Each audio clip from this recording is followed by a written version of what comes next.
everybody. Welcome back to We Can Do Hard Things. Sister and Abby and I are welcoming back to the pod today one of our favorite people to talk to in the whole world. And I think she might be one of the whole world's favorite people to listen to because, well, let's just see. Her name, you may have heard of her, is Dr. Brené Brown. Dr. Brené Brown is a research professor at the University of Houston, where she holds the Huffington Foundation Endowed Chair at the Graduate College of Social Work. She has spent the past 2 decades studying courage, vulnerability, shame, and empathy, is the author of 6 #1 New York Times bestsellers, and is the host of the weekly podcasts Unlocking Us and Dare to Lead. Brené's books have been translated into more than 30 languages and titles, including Dare to Lead, Braving the Wilderness, Rising Strong, Daring Greatly, and The Gifts of Imperfection.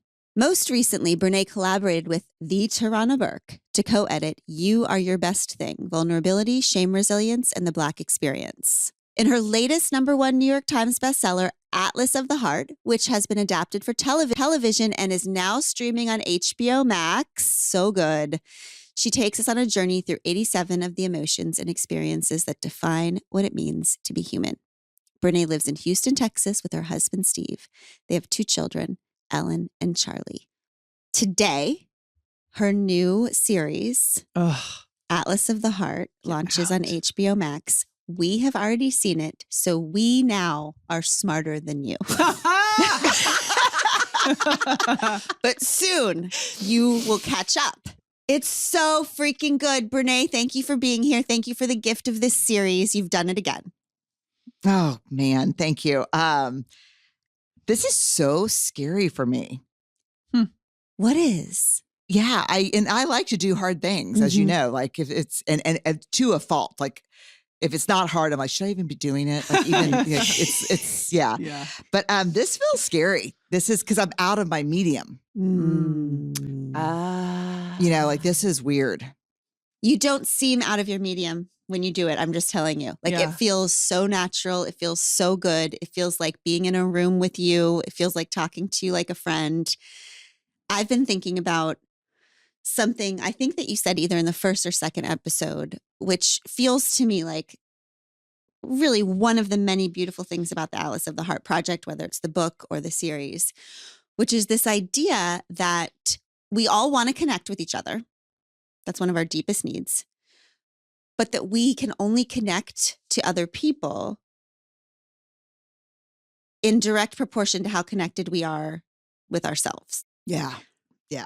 And that is kind of a thesis of all of this work, that you're doing, which is that the more we can identify and communicate our emotions, the more grounded in ourselves we are and the stickier we can be with other people, right? So good. Yes. And I think I've been thinking about it in terms of why are my relationships getting so much better as I get older? Why is my second marriage so much freaking better than my first marriage? And it's not because, it's because of people. Okay. It might have something to do with me. For sure. A little bit. For sure. But listening to Brené, when I watch Atlas of the Heart, I just have been thinking lately, it's also because I am more grounded in who I am. Yeah. So I can communicate. It's not just like insert better person and relationships are going to be better. Right? No. So can you talk to us about what the hell does that mean? Because we do talk about, people say, do you have to love yourself before you love someone else? What do you mean when you say we must be connected to ourselves before we can even begin to connect with other people?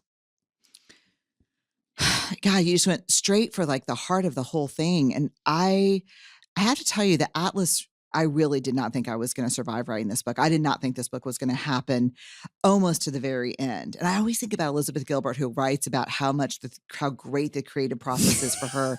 I am not that person. Right. I'm more, is it the Emily Dickinson quote? It's like writing's easy. You just kind of cut yourself and bleed out on the page or something like that. That's how this felt. I think one of the hardest parts of this for me, first of all, the data set was huge. So just wrestling that. But I think coming to grips with so many things that I got wrong over the years And thinking about not just, wow, as a social scientist, wow, I didn't get this right, which to me, that's fine. That's what science is. There's a great quote that I include in the book. It's when science changes its mind, it never lied to you. It just kept finding more and more data, And so, but it was also how I raised my kids, how I reparented myself, how I engaged with Steve. And so I think one of the big things was there were two big things and related. One is what you're talking about, that the depth of connection we have with ourselves is the best predictor variable of how deeply we'll be able to connect with other people. Wow. Yeah. And I think the second part is for years, for 20 years, I've said, let's try to understand emotion. Let's try to recognize emotion in ourselves and others. And I am fully convinced now that we cannot recognize emotion in other people. Wow. Wait, yeah. Say more. Well, yeah. And let me tell you, and it's not just me, it's like it's almost like a sentence that everyone who studies emotion just says, like, reflexively. Let's understand emotion so we can, in ourselves and others. And in doing this research, what I learned is it's such an attempt to hotwire connection. Like when you steal a car, it's like a way to steal and hotwire connection is to pretend like I see Abby and she's visually emotional and her head is in her hands. She may be crying a little bit. And to be able to think that I can read emotion in her and say, man, I know you look really sad, is a get out of jail free card for the actual work of saying, hey, what's going on? And Abby says back to me, I read this comment online and it just pierced my heart directly. It was so hurtful. Normally I can blow that shit off, but this was just really hurtful. And then this is the hardest part of empathy that I did not see anyone talking about in any of the literature until I wrote it in Atlas of the Heart, is then the choice we have to make to believe people when what they're saying does not resonate with our lived experiences or what we need from that person. So I look at Abby and I think, and y'all know this, anyone that's ever met me knows that I totally love you and respect you and have to tamper down the fangirl in me. Anytime I talk to anybody, I'm like, seriously, Wolfpack changed my life. If you read it, you need to point. Why are you not leading from the bench? Like this is just literally, as someone who studies research, I mean, you're 15. I've never in my life read a better, more impactful leadership book than Wolfpack. Oh my God. Jeez. No, so I have a lot of expectations of you. So maybe when you say this heart-piercing thing hurt you, without even thinking, I think to myself, fuck that, Abby Wambach they stapled her head together. She cannot be affected by this stuff because that means I have to, I'm like, yeah, you're probably just having an off day or, fuck that stuff. It's not real. And then I choose to walk away from connection and care with you. To control the image I need to have of you. Whoa. To feel safer in my life. Or Amanda says, you know what? I put together this event. Took me a year and a half. We're in this room. I'm with all these, big producer people. And they're shooting every question over to this guy who knows nothing about this event. And I'm crying because I'm so enraged right now that I'm trying to pull my shit together before I go back in there. And I go, could you maybe be taking it too personally? Like, are you sure that's what's really happening in there? So if we back up from those examples with Amanda and Abby, I don't know myself well enough to take a breath and say, yeah, you think she's a badass and she's tough and she's an athletic hero, but she's hurting right now. And you need to keep other focus, not self-focus right now. What does Abby need from you right now? Mm-hmm. And to say, God, those hurt sometimes, don't they? Mm-hmm. And when you least expect it, you read something and it's like, I'm really sorry. What does love look like right now for you? What does love look like right now? I think about that I'm thinking about the kids, Brené. Every time the kids say to me something about how having two houses or, the results of divorce are hard, like, I will be like, well, just this morning, they have to go back and forth. It's like a really hard part of divorce. It is hard. Kids don't feel like they're ever settled, And I'm like, oh, but I mean, you have two houses and like, we're only a block apart. And it's just like, my need for you to think you have a good childhood. Yeah.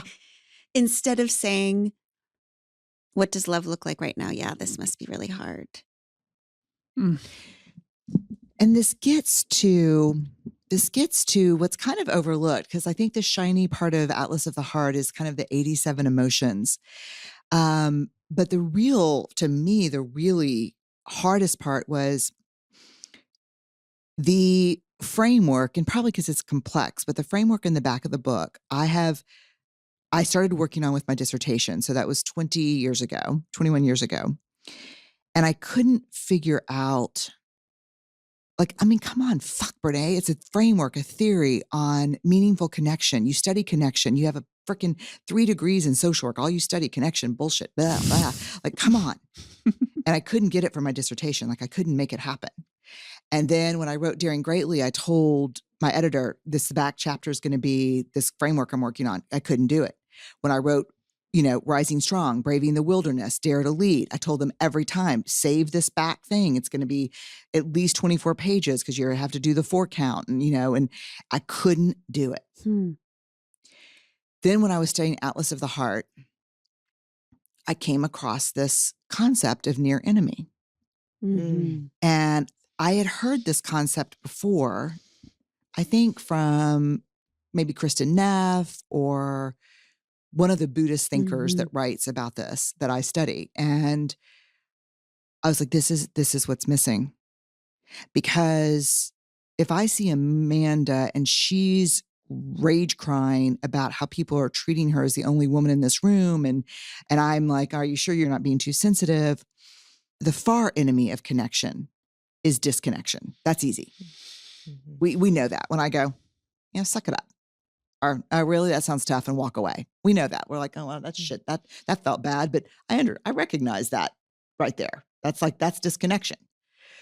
But it's not the far enemy that unravels everything we're so desperate for in our relationships. It's the near enemy. It's that fucker that masquerades as connection. Mm-hmm. But silently, as we're trying to figure out, why do I feel bloody and bruised? She said something nice, or she tried to be helpful. That's the thing, the near enemy. And the fact that what emerged from the data is, it's a weird concept, but let me give you an example of near enemy from someone who writes about it. So this is Chris Germer writing, this is his quote: near enemies are states that appear similar to the desired quality, but actually undermine it. Far enemies are the opposite of what we're trying to achieve. For example, a near enemy of loving kindness, a near enemy is sentimentality. It's similar, but it's different. A far enemy of loving kindness is ill will, the opposite. So one of the examples that they use, and I think this one would really resonate. This is from Jack Kornfield, who I love his work on near enemy. Talking about love. The near enemy of love is attachment. Attachment masquerades as love. It says, I will love this person because I need something from them. Or I will love you if you love me back. I'll love you, but only if you will be the way I want you to be. This isn't the fullness of love. Instead, there is attachment. There is clinging and fear. True love allows, honors, and appreciates. Attachment grasps, demands, needs, and aims to possess. Mm-hmm.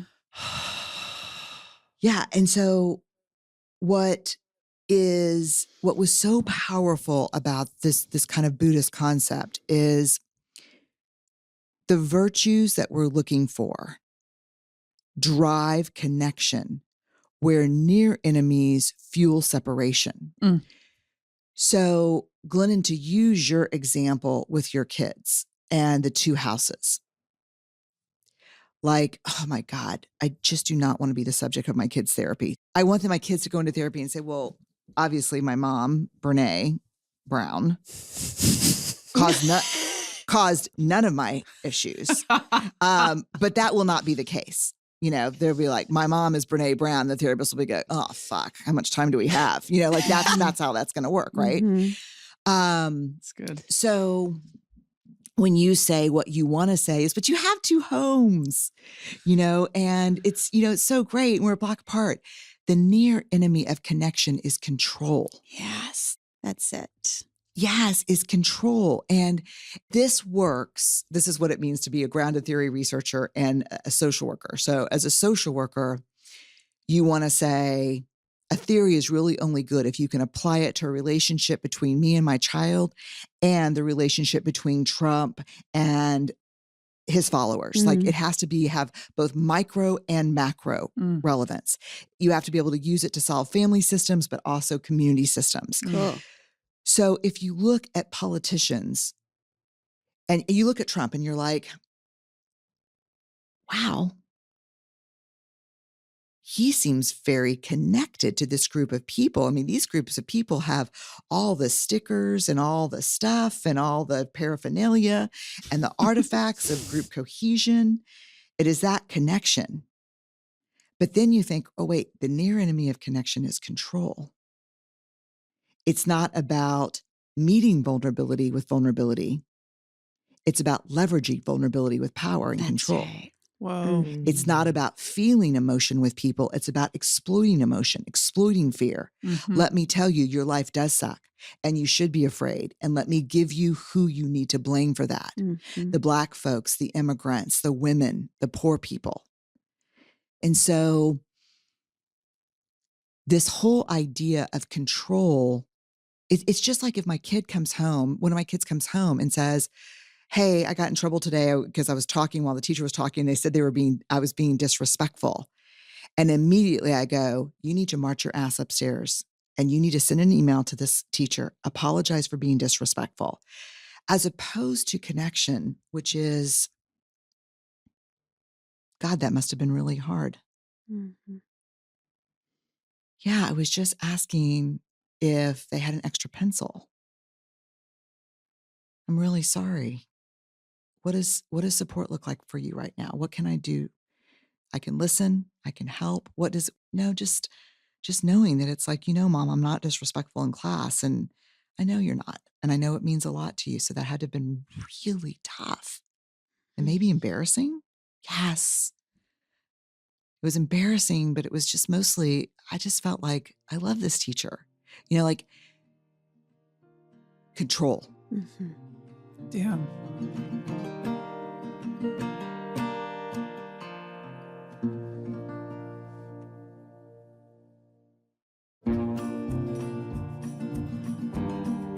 And what are you controlling in that situation, Brené? Because what I would be controlling in that situation was my own embarrassment that I had a kid who. That's it. So how you're perceived by a parent. Yes. As a parent, by a teacher. Yeah. I want to be the parent who has the kid that's not disrespectful, that apologizes via email. It's just how I'm seen. Mm-hmm. Everything around control really comes back to some level of fragility around our own worth. Mm-hmm. This is the biggest issue in our relationship. Oh, good. I'm excited until to I learn got about fixed. I'm fixed now. I'm fixed her, I think. I'm a very controlling person, Brené, which I just always saw as good leadership skills in my other relationships. But At one point, we figured out that Abby said, it hurts my feelings when you try to control me because I respect you so much and I trust you. And when you do this, it makes me know that you don't trust or respect me. And I had never thought of control as a lack of respect and trust, but it is, because love and control, we only control the things we don't trust, right? Hold on just a second. I want to think about that for a second. Say that again. So when I think about everything that I control, I made a list, actually. It's in my journal about like the things that I just trust and the things that I control. And everything in my life was on the control side. The reason I try to control my body through over-exercising, through restriction, through all of that is because I actually on some level don't trust that my body's just going to do what it needs to do and be what it needs to be if I feed it. So Abby, why I'm saying like, do you think you really should be laying on the couch? Like, I just feel like there's a lot to do. Or do you think that you should say that in front of those people? Or do you think that it's because I'm not trusting that she knows what she should say and that she knows what she should do and she knows what she needs? If I'm saying to my children, but you have two houses and your parents get along so well. And like, isn't your life great? It's because I don't trust that they can form their own opinions about their life. So what do we love instead of control is my question. Yeah, what does it look like? Yes. And I think it's interesting because I'm really thinking about this like, oof, it's hard. Yeah. And especially coming out of COVID, hardest season in my marriage, just so grateful we're still standing, you know. Congratulations. Yeah. It's a big deal. I mean, I feel like everyone needs to really acknowledge what a big ass deal it is to be standing after this. It's been a lot. It's so much. And then I had parents and kid stuff and it's like, I want to think about this for a minute because sometimes I wonder if the laying on the couch, because we've got a lot to do, like that resonates so painfully. So one of the things that was really helpful during COVID as we were trying to develop new skills for managing what felt like an unmanageable communication in our marriage was the Gottman's work. I think about how when I say something like that to Steve, he takes it as a real criticism. Mm-hmm. And this is the Gottmans. 90% accuracy predicting divorce, observing a couple for minutes. Wild. Yeah. Right. And looking for signs of contempt. Contempt, right. So what they're looking for instead of criticism is I feel instead of saying to Steve, hey, how much longer are you going to be napping? Oh, this is so good. Yeah. To say how I feel and ask for something I need. Like not, I need you to get off your ass and stop napping, but like, so to say, I feel anxious about Charlie coming over with his friends after school. And I need to know that we'll carve out some time to get the kitchen ready and to clean out the garage. Mm-hmm. And so I'm trying to think to myself, is it about trust for me, or is it about fear and anxiety that I'm not managing and that I'm using control and criticism to manage my own fear and anxiety? Mm-hmm. It's interesting. I'm so invested in not being crazy or flighty or out of control that it's hard for me to say, I'm feeling anxious. Can we talk about what time we're going to use to get something ready? Mm. So it's easier for me to say, fuck, are you still napping? Yeah. Because claiming I'm feeling anxious is claiming this is my thing. This is my responsibility, as opposed to saying you are lazy. Right. And it's a double responsibility. I mean, to be fair, if you already feel like you're the one who's thinking about Charlie coming after school. You're the one who knows that, like, at least according to your standards, X, Y, and Z need to be done by the time Charlie comes in so that you can be the type of family that welcomes Charlie's friends in this type of environment. So you're already holding that up. And For then, sure. And then you have to remind the other person that that is the things that needs to be done, but you have to present it in a vulnerable way that talks about your fears surrounding what's going to happen, instead of part of you wants to say, why aren't you worried about this? Why am I the only one carrying this worry right now? I mean, yeah. And so now what it has to turn out to is, like, let's say we're partners, man. And I say, hey, I'm feeling anxious about the house being ready for Charlie and his friends.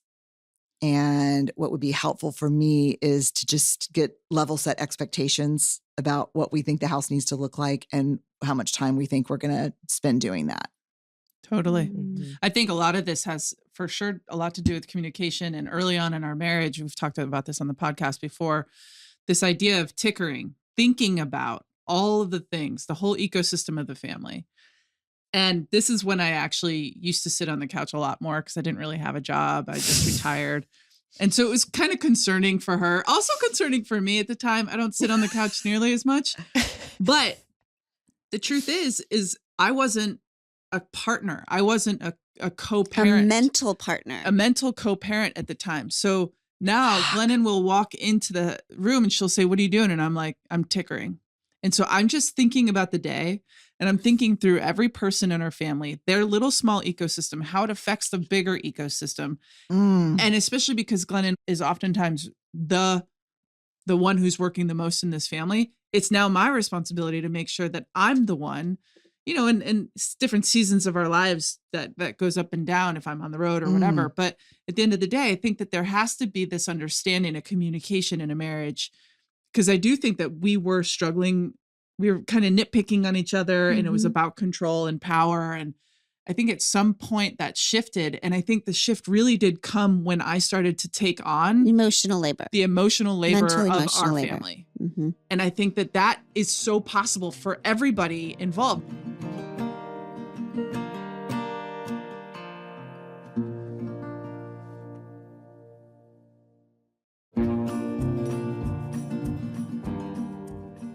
So the two things you just said about Atlas, the huge things are, if we're only able to connect with others to the capacity we can connect with ourselves, and also we have to avoid near enemy in our connection with others. What is the near enemy in terms of our connection with ourselves? Ooh. Because if I am saying I need to know myself and love myself, what is my near enemy in those things? Yeah. Wildly still control. Makes sense to me. But what we do is we try to control the environment rather than understand our response to the environment and what's happening within. You know, and so we try to control, just speaking from an addictions lens, like instead of feeling my feelings, processing them and working through them, I try to numb them. I try to control what I'm feeling through, you know, for many years, alcohol, food, work. I mean, I have the poo-poo platter of all addictions, so just pick one, I'll swirl around to it. Yeah. But so I think it is still control, but what we're trying to do, and I think one of the things that is so hard for me is what keeps me the most from being deeply connected with myself is trying to control the environment around me. Oh. Right. Yeah. What does that look like? Trying to control perception. Like, so I'm trying to control perception when I don't tell Steve, like, if this is how a conversation between Steve and I will go, trying to control. This is me trying to control. Hey, are you going to keep on napping much longer, or what's the plan? So he's pissed already. This is it.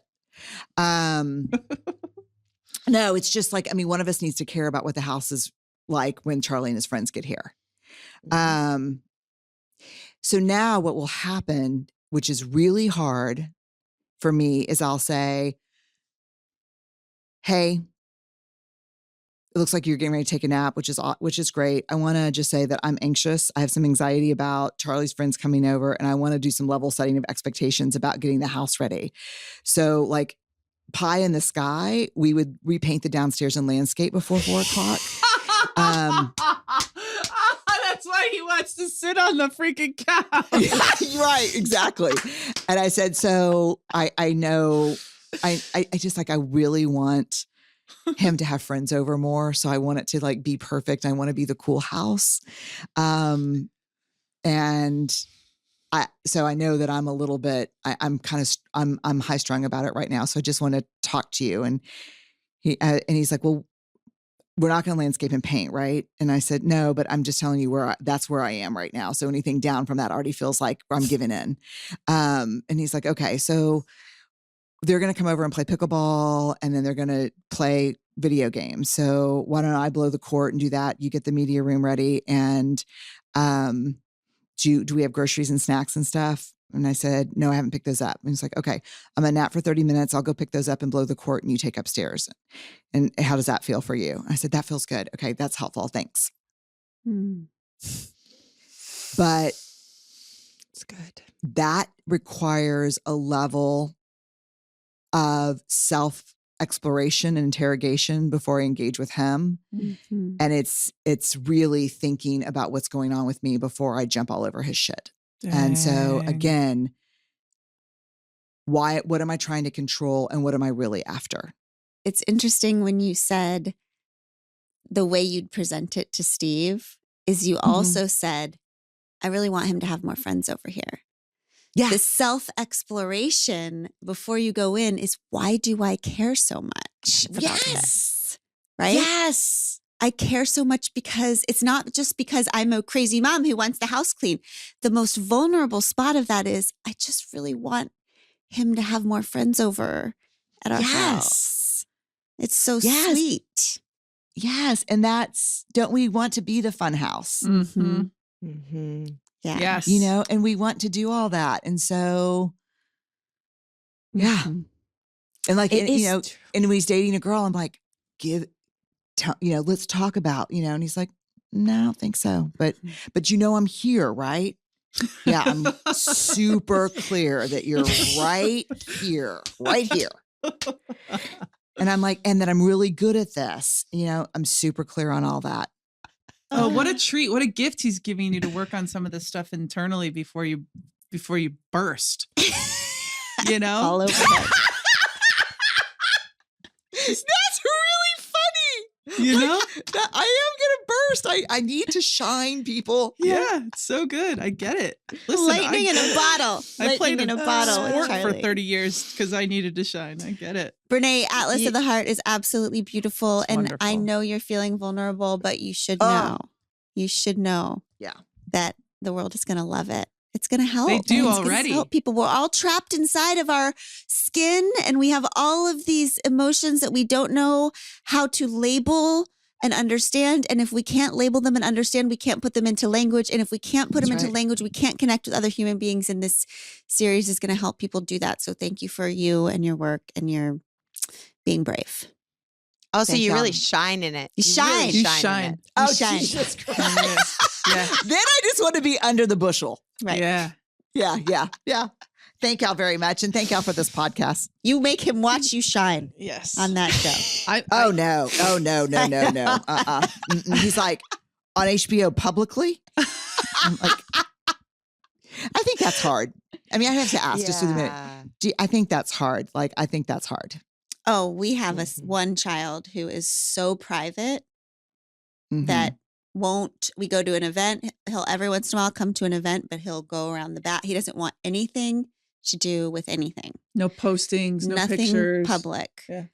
And then, Brené, we have another child who, when she went to a national team game without Abby once, we saw her on the effing television holding up a poster that said, I am Abby Wambach's daughter. On the TV, we saw it for the first time. It was really so that cute. she could get airtime, which she did. So we have different philosophies, different levels, different people. It's amazing how they're different people. Mm-hmm. They are just different people that need different things. Yeah. And you've done a beautiful job of honoring your children's just respecting their lives, their little lives. And you're a good example of that. Mm-hmm. It is hard. Mm-hmm. I just have this question because I think it's an interesting question that I haven't started to figure out yet. But do you think underneath all of the addiction stuff that we can also find this near enemy of connection and control? Mm-hmm. Yeah. When you said controlling and numbing and controlling our environment, that's, one thing that one of our wise children said that they would change about me. We were playing this damn game where they tell the truth.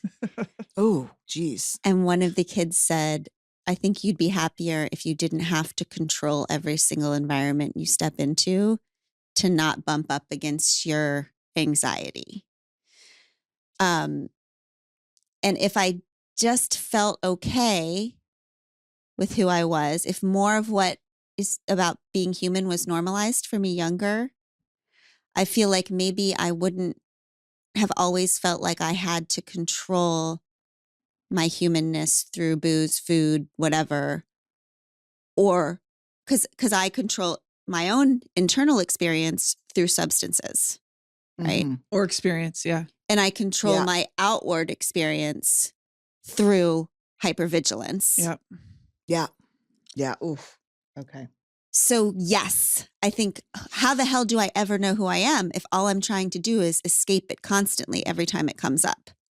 So control in my life would be absolutely the enemy of self-connection. It's really interesting though with addiction, structure is something that we talk about as something that liberates us, and how same. Like, it's like a fine line between control and structure. It's like, actually it's this thing, this vehicle that allows me to maintain my sobriety, my peace, but it's also the very thing that sometimes compromises it if you get too structured or too controlled. Yes. It's frustrating. Yeah. I mean, yes, I do think ritual and structure and discipline will set you free. Yes. I mean, I think that's 100%. And then that's a slippery slope for me. That's right. Yeah. I had an early sponsor tell me one time the opposite of addiction is not sobriety. The opposite of addiction is connection. Yeah. And so I started thinking about, wow, the application of this far enemy thing around control is, I have to think about it more. But I also think a near enemy of self-connection is productivity. I think that living in the culture we are in, we have to constantly disconnect from our needs, from our emotion, so that we can produce the next thing we're supposed to produce, so that we can be part of a cog, so that we can keep going. I think if I were to honor who I am on a more regular basis, I would get a lot less done in terms of work. So, oh God, yes. Right? So, yes. Productivity in some way, and I don't know if that's the right word, but this constant need to do the next thing. But isn't that a byproduct? Isn't it all control? And productivity is one of the inevitable byproducts of control in a culture where you think that your worthiness and lovability is connected to that outcome. So you're trying to control the perception of you and your worthiness of love and place in the world by being productive. The same way you're controlling, like, it's good. Eating disorders or thinness or whatever is just a byproduct of trying to control your understanding of yourself as worthy of love, and therefore you look like this. Like, it's all just stemming from the same tree, isn't it? I think it's just one more substance. Productivity, exhaustion as self-worth, productivity as, I think I think that's right. It's good.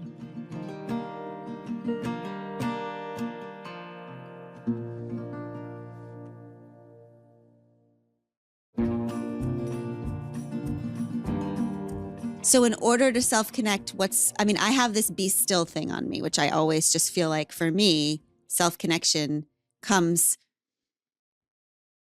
most consistently when I force myself.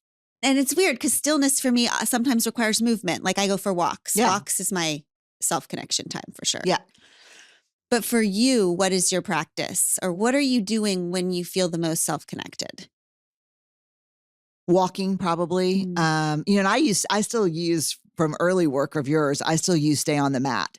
And I don't mean that as like, at first I was like, yeah, stay on the mat, like wrestle this fucker down till they're dead. Like that's what I thought, but then I was like, I don't think that's what she means. I think it means like even just stay on the mat, stay with the emotion. I mean, I think in the end, it all comes down to, I think this is where our work intersects, like inextricably connected in some ways, is the need to tap out of discomfort and pain as opposed to feel our way through it is probably at the root of everything.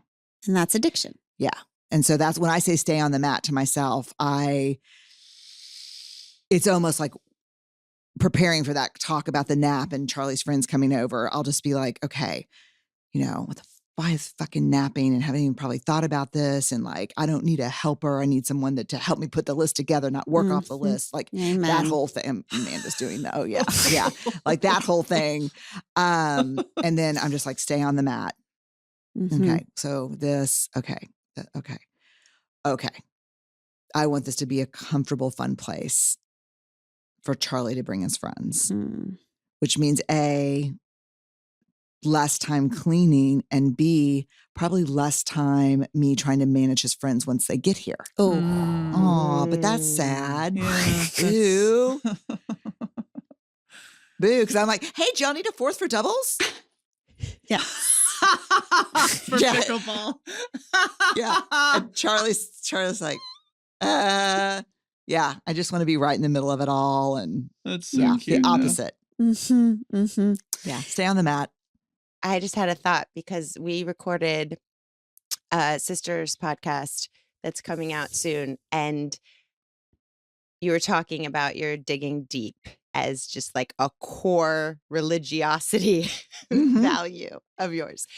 So I wonder if the final frontier of all of this work, the very final step is distinguishing between what is staying on the mat and staying with your pain versus what is digging deep where you should stop digging.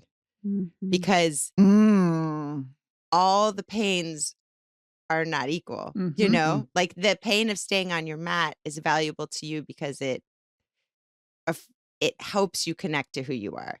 Digging deep through the pain abandons yourself, disconnects you from who you are.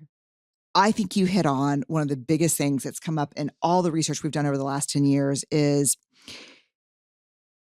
Carl Jung said the paradox is the closest thing to being able to define what it means to be human. It's the greatest spiritual gift to humanity is the paradox. So I do think exactly what you're saying is true. To be able to straddle the tension of staying on the mat and not digging deep beyond human scale, to understanding structure and discipline and straddling that with the dangers of control. So I think these paradoxes are what it means to be human, and being able to straddle those tensions of those and know just to hold the tension of those things, I think what it means to be, in Jungian terms, a fully integrated human being.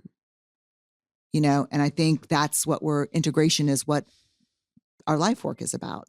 Will you help us and the whole world with their life's work? 100%. And we're very grateful. Well, I feel for the you. same way. I feel exactly the same way. Have y'all read Wolfpack? I have not. I have not, but we have a few copies around the house. So I'll pick one up. No, you need to. Yeah. Yes. You need to. Point and run, baby. Point and run. Thanks. And I will say that every now and then we get questions that come in that say, I'm very surprised how you and Glennon, or when Liz has a book come out, or Yaba Blay, Tarana, like there's a group of y'all that even if you have like similar launch dates, you're like, go. Mm-hmm. Yeah. And I think that's another part about pointing and leading. Mm-hmm. I mean, pointing and running. Pointing and Either running. pointing or I had to running. do it. Mm-hmm. And here's what's beautiful about it. You know how much time we spend stressing about somebody else's success or somebody else's situation? Yes. It's like, actually, let's just do it. Let's just All do together. it all. And like, Ugh.